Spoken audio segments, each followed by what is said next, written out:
Dear future self, kapit ka lang ha. Whatever happens, hinding-hindi rin ako bibitaw. And please don't worry kasi kahit gaano man tayo yanigin ng unos ng buhay, patuloy pa rin akong babangon at gagawa ng paraan para sa ating mga pangarap. Oo, minsan mapapagod at nasasaktan, pero handa akong magtiis para balang araw masigurado na hinding-hindi na tayo luluha.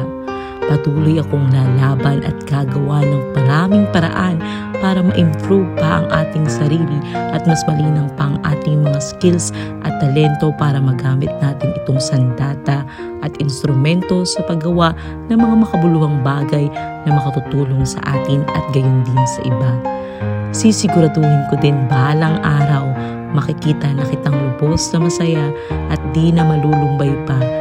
Dahil sa wakas, makakamit na natin ang lahat ng mga pangarap nating inaasam-asam.